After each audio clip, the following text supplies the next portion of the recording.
नमस्कार, आप सभी प्रशिक्षुओं का Sai college of teachers training Unama के इस ऑनलाइन क्लास में स्वागत है। आज के क्लास में हम बात करेंगे डीएलएड प्रथम वर्ष के पेपर कोड F8 के यूनिट 3 से।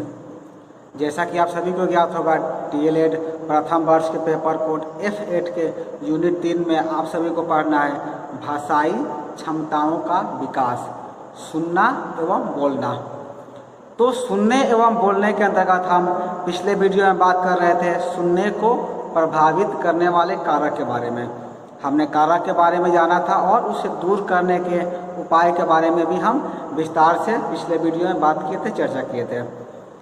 और उसी के अंतर्गत आज का हमारा टॉपिक है, आज हम बात करने वाले हैं बोलने को प्रभावित करने वाले कारक। आप सभी हेडिंग देंगे, बोलने को प्रभावित करने वाले कारक। वो कौन कौन से कारक हैं जो कि बोलने की प्रक्रिया को प्रभावित करते हैं, इसके बारे में हम आज के क्लास में विशेष रूप से चर्चा करेंगे, बात करेंगे। आप सभी हेडिंग देंगे, बोलने को या बोलने की प्रक्रिया को प्रभावित करने वाले कारक। इससे जो है आपकी परीक्षा में भी कई तरह के प्रश्न पूछे जाते हैं। एक प्रश्न ऐसे ही पूछा जा सकता है कि बोलने को प्रभावित करने वाले कारकों का वर्णन करें, या फिर इसके समाधान के उपाय भी सुझाएं। तो हम अगले वीडियो में इसके समाधान भी जानेंगे। लेकिन इस वीडियो में आज की क्लास में हम विशेष रूप से बात करेंगे कौन कौन से कारक हैं जो कि बोलने की प्रक्रिया को प्रभावित करते हैं। तो उस सभी कारक को हम क्या करेंगे, बिंदु वाइज समझेंगे, पॉइंट वाइज समझेंगे, ताकि आपका कंसेप्ट क्लियर होते जाए और आप बेहतर तरीके से सब चीज़ों को समझ सकें। तो आपसे मैंने हेडिंग दे दिया होगा, उसको उपरांत लिखेंगे कि बोलने को प्रभावित करने वाले कारकों की यदि हम बात करें, यदि कारकों की हम चर्चा करें, तो हम पाते हैं कि वो निम्न बिंदु हैं जो कि बोलने की प्रक्रिया को प्रभावित करते हैं। वो निम्न बिंदु कौन कौन से हैं उसे हम बिंदु वाइज समझेंगे। आप क्या करेंगे, हेडिंग दे देंगे। आप लिखेंगे नंबर 1, पहला लिखेंगे, पहला कारक कौन सा है वो जो कि बोलने की प्रक्रिया को प्रभावित करता है। तो पहले कारक में नंबर 1 में आप लिखेंगे किसी ध्वनि का लोप कर देना या उस ध्वनि का अति दीर्घ उच्चारण करना। यानी इसका अर्थ क्या हुआ, आप 1 में लिख रहे हैं किसी ध्वनि का लोप कर देना, यानी कोई बात यदि आप बोलते हैं तो क्या करते हैं, बोलते वक्त कुछ शब्द ऐसे होते हैं जिनका उच्चारण आप नहीं करते हैं। यानी आप बोलना शुरू किए और कुछ शब्द आपके सामने ऐसे आ गए जिनको आप लोप कर दिए या फिर साइलेंट कर दिया, बोले ही नहीं, या फिर उस ध्वनि का आप इतना तेजी से उच्चारण कर दिए, इतना दीर्घ बोल दिए, इतना जल्दी बोल दिए कि सामने वाला समझ ही नहीं पाया। तो ये भी एक कारक के रूप में माना जाता है जो कि बोलने की प्रक्रिया को प्रभावित करता है।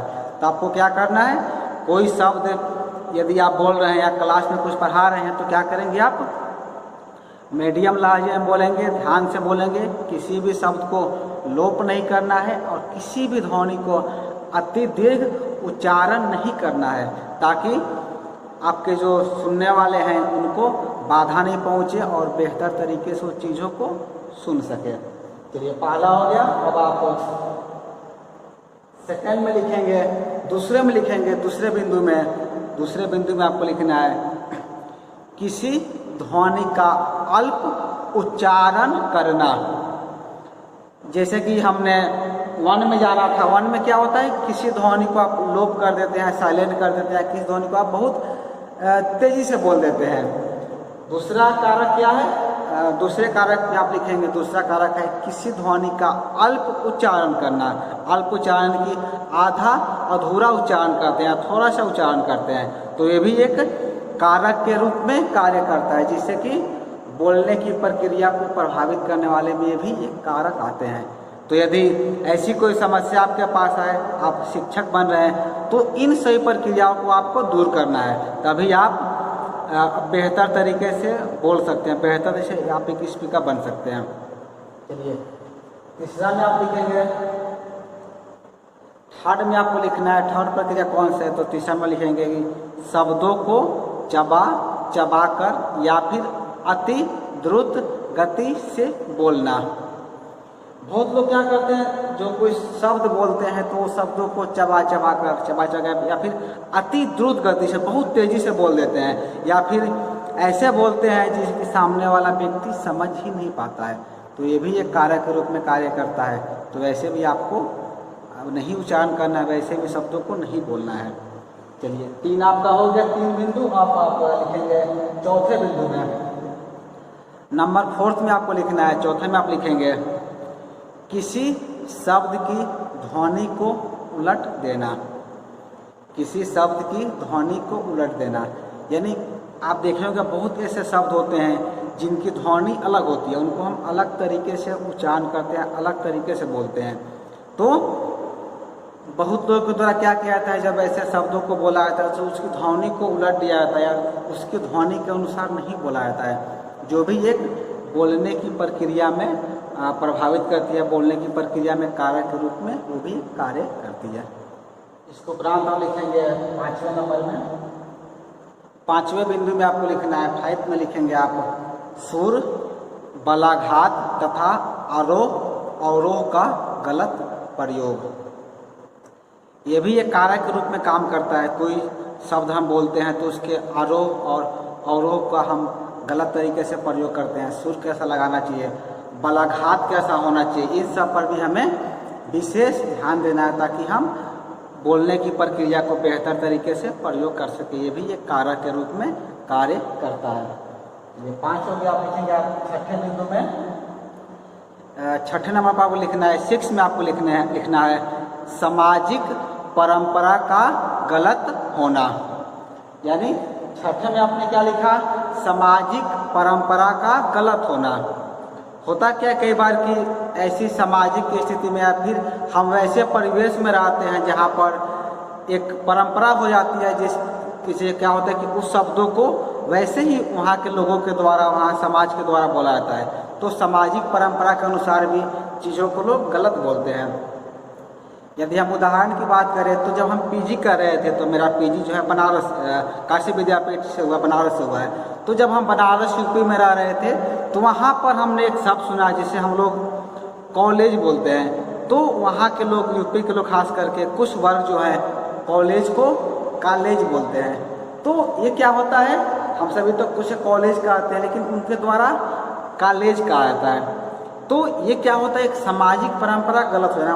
वहाँ पर जो है ऐसी परंपरा ही है, सभी के द्वारा जो है कॉलेज ही बोला जाता है। तो ये क्या होता है, सामाजिक परंपरा जो बन जाती है, हम सुन करके एक दूसरे को सुन करके वैसे ही शब्दों का उच्चारण करते हैं, जो भी ये क्या होता है एक कारक के रूप में कार्य करता है। चलिए आपका शिक्षु आप लिखेंगे 7 नंबर में। आप 7वें नंबर आप लिखेंगे, 7 में आपको लिखना है स्वर यंत्र या तंत्रों में खराबी के कारण हकलाना या तुतलाना। ये तो आपकी अपनी पर्सनल समस्या हो सकती है कि यदि आपके बोलने के जो स्वर यंत्र है उसमें यदि कोई खराबी आई है, कोई समस्या है, जिस वजह से बहुत बच्चे क्या होते हैं हकलाते हैं या फिर तुतलाते हैं। वो शब्दों का जो है सही उच्चारण नहीं कर पाते हैं, वो तुतला कर बोलते हैं या फिर हकला कर बोलते हैं। तो ये भी एक कारक के रूप में काम करता है। इसके बाद आप लिखेंगे 8वें नंबर में, नंबर 8 में आप सभी को लिखना है। 8 में लिखेंगे अटक अटक कर बोलना। अटक अटक कर बोलना का अर्थ हुआ कि रुक रुक कर बोलना। बहुत छात्र ऐसे होते हैं जो क्या होते हैं स्पष्ट एवं क्लियर धारा प्रवाह नहीं बोल पाते हैं। वो क्या करते हैं, बोलने में कहीं कहीं रुक जाते हैं या फिर फंस जाते हैं। तो ये भी एक क्या होता है कारक के रूप में काम करता है। ये भी अगर ऐसी समस्या है तो उससे हमें तत्काल दूर करने का प्रयास करना चाहिए। चलिए 8वां आप लिखेंगे 9वें पॉइंट में, 9 नंबर में आप लिखेंगे ध्वनि का सही ज्ञान न होना। कई बार ऐसी समस्याएं आती हैं कि आपको सब कुछ पता होते हुए भी आपके स्वर यंत्र सही है, आप सही सामाजिक परंपरा में रहें, आप बेहतर तरीके से बोलते हैं, लेकिन कुछ शब्द ऐसे होते हैं जिनकी ध्वनि के बारे में आपको ज्ञान नहीं होता है, तो उस परिस्थिति में क्या करते हैं, आप के द्वारा जो है गलत ध्वनि को बोल दिया जाता है। तो ये भी एक कारक के रूप में काम करता है कि ध्वनि का सही ज्ञान ना होना। यदि शब्दों के ध्वनि का हमें ज्ञान नहीं रहेगा तो भी क्या करेंगे, हम किसी शब्द को जो है गलत तरीके से ही उच्चारित करेंगे। तो 9 नंबर बिंदु में आपको लिखना है कि ध्वनि का सही ज्ञान न होना। उसके बाद आप लिखेंगे 10 नंबर बिंदु में, 10वें पॉइंट में आप सभी को लिखना है उच्चारण के सामान्य नियमों का ज्ञान न होना। हमने 9 में जाना था ध्वनि का सही ज्ञान न होना, और 10 में आप सभी लिखेंगे कि उच्चारण के सामान्य नियमों का ज्ञान न होना। कोई शब्द यदि हम उच्चारण करते हैं तो उच्चारण के कुछ नियम होते हैं। कोई शब्द यदि हम पढ़ेंगे, कोई पैराग्राफ यदि हम पढ़ते हैं, कोई स्टोरी पढ़ते हैं, कोई कविता पढ़ते हैं, तो सभी शब्दों के उच्चारण के खास नियम बने होते हैं, तरीका होता है। यदि हमें उन नियमों के बारे में, उन तरीकों के बारे में ज्ञान नहीं रहेगा तो क्या करेंगे, हम हमारे द्वारा जो है गलत उच्चारण किया जाएगा। इसीलिए आप 10 नंबर बिंदु में लिखेंगे कि उच्चारण के सामान्य नियमों का ज्ञान न होना, ये भी एक कारक के रूप में कार्य करता है। 10 के बाद आप लिखेंगे 11 नंबर बिंदु में, नंबर 11 पे लिखना है आपको गलत वर्तनी लिखना या याद होना। कई बार क्या होता है, बच्चों के द्वारा जो है गलत वर्तनी लिखी जाती है, और जब हम गलत वर्तनी लिखेंगे तो याद भी हम वैसे ही कर लेते हैं, और जब हम याद वैसे करेंगे तो पढ़ेंगे भी वैसे ही। तो ये भी एक आप कह सकते हैं कि कारक के रूप में काम करता है, गलत वर्तनी को लिखना और या वैसे भी हमें याद कर लेना। तो हमें करना क्या है, इसको दूर करने के उपाय में हम जब बच्चों ने क्या करेंगे, जब बच्चों के द्वारा कोई गलत चीज़ लिखा जाएगा तो उसे आप चेक करेंगे, उसे बताएंगे। यदि बच्चों के द्वारा जो है कुछ गलत वर्तनी को बोला जाता है, गलत शब्दों को कहा जाता है, तो उसे वहाँ रोकेंगे, उसे सुधार करने का भी आपके द्वारा प्रयास किया जाएगा। तो आप बोलने को प्रभावित करने वाले कारक के 11 नंबर बिंदु पे लिखेंगे गलत वर्तनी को लिखना या फिर याद होना। उसके बाद आपको लिखना है 12 नंबर बिंदु में, 12 में आप सभी लिखेंगे दोषयुक्त श्रवण प्रक्रिया। यानी कि जब हमारी सुनने की प्रक्रिया सही नहीं होगी तो हम उच्चारण भी गलत ही करेंगे। ये भी एक बोलने की प्रक्रिया में कारक के रूप में काम करता है। यदि आप बेहतर तरीके से शब्दों को सुन नहीं पाते हैं, तो जब आप बेहतर तरीके से सही ढंग से शब्दों को नहीं सुनेंगे तो आप सही तरीके से उच्चारण भी नहीं कर सकते, यानी कि सही तरीके से आप बोल भी नहीं सकते हैं। तो आप लिखेंगे 22 नंबर बिंदु में आप सभी को लिखना है दोषयुक्त श्रवण प्रक्रिया। 12 को लिखेंगे आप 13 नंबर बिंदु में, बोलने को प्रभावित करने वाले कारक के 13 नंबर बिंदु में आपको लिखना है स्थानीय बोलियों तथा परिवार में बोले जाने वाले अशुद्ध उच्चारण का प्रभाव। आप सभी ने देखा होगा, ऐसा अधिकतर बार होता है कि हम जिस परिवेश में, जिस क्षेत्र में रहते हैं, तो वहाँ पर जो हमारा क्षेत्रीय बोली होता है, जो हम क्षेत्रीय भाषा में लोगों के द्वारा बोला जाता है, हम क्या करते हैं उसमें उसकी जो अशुद्धियाँ होती है वो भी हम बोलने लगते हैं, या फिर हमारे परिवार में जो अशुद्ध उच्चारण किया जाता है उसका भी प्रभाव हमारे बोलने की प्रक्रिया को प्रभावित करता है। जैसे कि मान लीजिए कि आप मगध क्षेत्र के हैं तो आप मैथिली बोलते होंगे, यदि आप अंग क्षेत्र के हैं तो अंगिका बोलते होंगे, यदि आप भोजपुर क्षेत्र के हैं या फिर सारण प्रमंडल के हैं तो आप भोजपुरी बोलते होंगे। तो ये आपका हो गया क्षेत्रीय भाषा या फिर स्थानीय बोली से आप कह सकते हैं। तो जब आप हिंदी बोलेंगे या फिर अंग्रेजी बोलेंगे तो क्या होगा, जो आपका स्थानीय बोली है उसका भी कहीं ना कहीं समावेश आपकी भाषा में आपको सुनने को दिखाई देगा। यदि जैसे हमने कहा कि यदि आप मैथिली क्षेत्र के हैं तो आप मगही बोलेंगे, मैथिली बोलेंगे, तो जब आप हिंदी बोलेंगे तो कहीं ना कहीं आपकी भाषा में, कहीं ना कहीं आपकी बोली में जो आपकी जो क्षेत्रीय बोली है उसका समावेश भी आपको सुनने को मिल जाएगा, आपको दिखाई देता है। तो ये भी क्या होता है, ये भी एक कारक के रूप में काम करता है, जो कि हमारी बोलने की प्रक्रिया को बहुत ही प्रभावित या बहुत ही डिस्टर्ब करता है। तो इसे भी हमें क्या करना चाहिए, दूर करने का प्रयास करना चाहिए। हमें ये ध्यान रखना चाहिए कि हम जिस भाषा का प्रयोग कर रहे हैं, यदि हम हिंदी बोल रहे हैं तो हमारा हिंदी ऐसा होना चाहिए कि कहीं पर भी हमारी बोली से हमारे क्षेत्र विशेष के बारे में किसी को पता नहीं चले। यानी कि हम मगध क्षेत्र के हैं या फिर भोजपुर क्षेत्र के हैं या फिर अन्य क्षेत्र के हैं, बिहार के किसी भी प्रदेश के हों, हमारी बोली क्या है, हमारी बोली जो है हमारी अब हिंदी भाषा में या अंग्रेजी भाषा में कहीं भी नहीं दिखाई देनी चाहिए। ये आपका क्या करना है, प्रयास करना है। तो इसको आपको दूर करने का प्रयास करना है। तो इसलिए आप नंबर 13 में लिखेंगे, स्थानीय बोलियों तथा परिवार में बोले जाने वाले अशुद्ध उच्चारण का प्रभाव भी बोलने की प्रक्रिया को क्या करते हैं, प्रभावित करते हैं, डिस्टर्ब करते हैं। चलिए 13 हो गया, आप लिखेंगे 14 नंबर बिंदु में। 14 नंबर बिंदु आपको लिखना है कुछ शारीरिक विकृतियाँ। बोलने की प्रक्रिया में जो कुछ आपकी शारीरिक विकृतियाँ भी जो है वो भी एक कारक के रूप में काम करती है। चलिए 14 हो गया, आप लिखेंगे 15 नंबर में। 15 में आप सभी को लिखना है शब्द लाघव की प्रवृत्ति। 15 लिखेंगे शब्द लाघव की प्रवृत्ति। और 16 नंबर में लिखेंगे 16 और अंतिम बिंदु में आप सभी को लिखना है निर्देशन का अभाव। निर्देशन का अभाव यानी कि होता क्या है कि यदि सब बच्चे जो हैं गलत शब्दों का उच्चारण कर रहे हैं, गलत शब्दों को पढ़ रहे हैं, तो उन्हें निर्देशित करने वाला कोई नहीं होता, यानी कि उन्हें कोई समझाने वाला नहीं होता है, उन्हें कोई बताने वाला नहीं होता है। तो ये भी क्या होता है, एक कारक के रूप में काम करता है।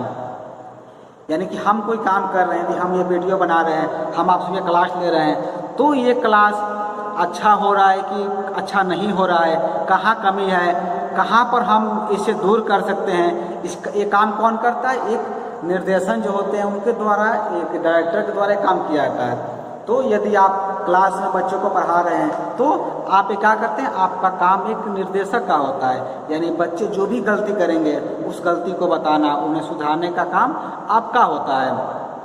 तो होता क्या है, हम 16 नंबर बिंदु में हमने जाना कि निर्देशन का अभाव। कई बार जो है निर्देशन के अभाव में भी बच्चे जो है बेहतर तरीके से बोलना सीख नहीं पाते हैं। तो ये भी एक कारक के रूप में काम करता है। इन सबको दूर करने में आपका बहुत ही बड़ा महत्वपूर्ण रोल हो सकता है। यानी कि आप एक शिक्षक बनेंगे तो एक शिक्षक का दायित्व होता है कि बच्चे यदि कुछ भी गलत उच्चारण कर रहे हैं, यदि गलत पढ़ रहे हैं, तो उन्हें कैसे हम दूर कर सकते हैं, ये भी काम आप सभी को करना है। तो आज के क्लास में हम विशेष रूप से जान रहे थे बोलने को प्रभावित करने वाले कारक के बारे में। हम अगले क्लास में, अगले वीडियो में बात करेंगे बोलने को प्रभावित करने वाले कारकों को दूर करने के उपाय। हमने तो 16 बिंदुओं में जाना वो कौन कौन से कारक हैं, वो कौन कौन से बिंदु हैं जो कि बोलने की प्रक्रिया को प्रभावित करते हैं, बोलने की प्रक्रिया को डिस्टर्ब करते हैं। और अगले क्लास में हम विस्तार जानेंगे कि वो कौन कौन से उपाय हैं, वो कौन कौन से सॉल्यूशन हैं जिसको हम करके इन सभी विकारों को दूर कर सकते हैं। क्योंकि आप सभी को ज्ञात होगा ऐसी कोई भी समस्या नहीं है जिसका समाधान नहीं हो। तो हमने यहाँ पर जो 15 बिंदुओं में उन सबको जाना कि वो कारक कौन कौन से हैं जो कि बोलने की प्रक्रिया को प्रभावित करते हैं। अगले क्लास में हम विस्तार जानेंगे कि उन कारकों को हम दूर कैसे कर सकते हैं। तो आज के क्लास में इतना ही। आज के क्लास को पूरा देखने के लिए आपका धन्यवाद।